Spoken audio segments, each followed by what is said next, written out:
Well, Sonic Prime Week was nice while it lasted and all, but guess what? It's back to Sonic Frontiers we go. The game stole the spotlight at Tokyo Game Show last week, and as you might have predicted, it's attracting similar levels of attention at EGX London as we speak. Now, recorded been banned at EGX, but even then it was the same timed demo we were given at Gamescom and Tokyo Game Show. So I didn't bank on seeing anything new or groundbreaking or whatever. But I was only half right. What we're about to discuss here is something for which we'd already known the existence of, but we'd never been given a demonstration of it before. Now, thanks to a Twitter user named Memey PW, we have a demonstration of the upgraded boost that comes with Sonic obtaining the movie aura after maxing out his ring counter. Let's take a look at this footage. Whenever Sonic reaches 400 rings, it triggers a cutscene. Now just to be clear, it's not going to be the same cutscene you'll get with the close-up of Sonic's eyes just as you're about to catch a fish. That's reserved specifically for Big's fishing game. So like many of you, I assumed we see the same cutscene with the movie aura. But no, there's a different cutscene that plays out when you get 400 rings. And dare I say it, this one is better in so many ways, at least in my opinion. It involves Sonic being wreathed in the lightning effects from the movies, even Sonic slowly opening his eyes with the same camera angle and all, directly echoing a scene from the first movie where he fights Eggman at Green Hills. Dude, this looks... wow! But honestly, that's not the biggest shocker here. Look at this, look at this. Look at how fast Sonic goes when he's actually using the power boost. I reeled back in my seat when he just took off. Now, this is Sonic we're talking about here. He's moving as fast as you would expect him to, but somehow I still managed to be shocked by how fast he's actually going. After getting sort of used to a default movement speed, I didn't think there would be such a huge difference here, and yet, wow. This might actually break the game, and not in an unplayable kind of broken. I mean like, dang, this game is literally at our mercy. If that first clip wasn't crazy enough for you, let's take a look at the second clip right here. We got Sonic zipping along the edge of Kronos Island with the power boost in effect, and god does it look so good. It looks so fun to play around with.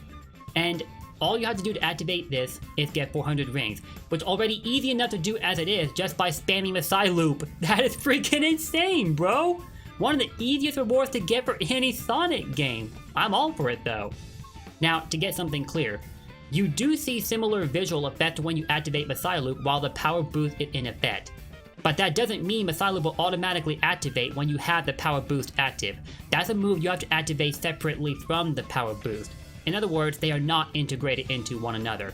I wanted to point this out so nobody got confused. Furthermore, though the quality of these clips isn't the greatest, though it's not Mimi's fault, it's what happened when you use a camera to record stuff instead of getting the direct feed. But I can clearly see here that the infinite boost is in effect also, and that doesn't immediately come into effect when the power boost kicks in.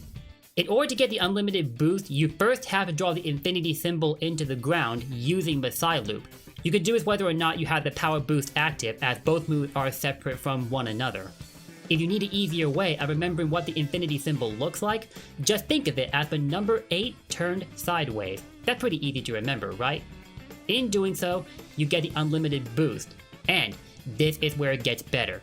I need to correct myself on something I mentioned in my last video about Sonic Frontiers at Tokyo Game Show.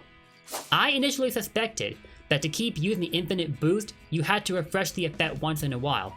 I felt it was limited, in other words. But then someone came along and let me know that this was not the case. You only lose the infinite boost if you die. If you never die, then this effect is as good as permanent. Now that is insane, bro. Imagine what happens whenever you combine both the power boost and the unlimited boost. This can lead to some mind-blowing effects, of which we've only seen a glimpse in both of these clips. Sonic Frontiers already looked highly appealing to play. This just made it even better as far as I'm concerned. In comparison to the unlimited boost though, it's a lot easier to lose access to the power boost. You drop any rings at all, and it goes bye-bye. But you can use the silo to immediately fix this issue by getting rings until you get the power boost back, so that's not really a concern. But as we can see in this clip from Gamescom, entering a cyberspace stage will immediately cause your ring counter reset to 0, which means no power boost. The infinite boost likely stays intact though, because again, I've been told that the only way to lose it is by dying, and obviously entering a cyberspace stage does not count as dying.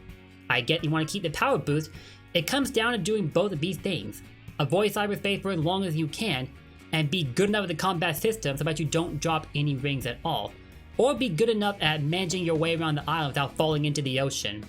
You know, for things like the power boost or the unlimited boost, I figured the Sonic team would have restrictions in effect to keep them from becoming overpowered, and well, they sort of do. Well, not so much the unlimited boost as with the power boost, but these really don't feel significant enough. It feels more like Sonic team adopted a no-given approach with this thing, and they're all like, you know what, let the people go crazy. And I'm totally all for this. I can already see Sonic Frontier speedrunners having a field day with both of these abilities. I'm actually really looking forward to watching their runs of the game now. It's gonna be glorious. And now that we've seen the upgraded boost in action, I can safely say, this has been one of the biggest highlights of Sonic Frontiers for me. Along with other things like the story, how the boss will work, how the combat will work, the open zone, the return to Super Sonic. Truthfully, I could go on. This game just keeps getting better and better every day. It's so exciting.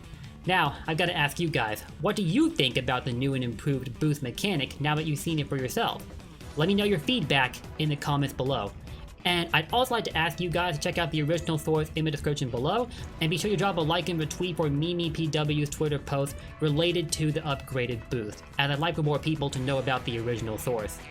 With that, I will see you guys next time. If you enjoyed this video, drop those likes and comments, and don't forget to sub and ring that bell for more Sonic content, especially Sonic Frontiers, since we've been talking about that quite often, and understandably so. I'll see you all next time, peace out, and don't forget, blue blurs for life.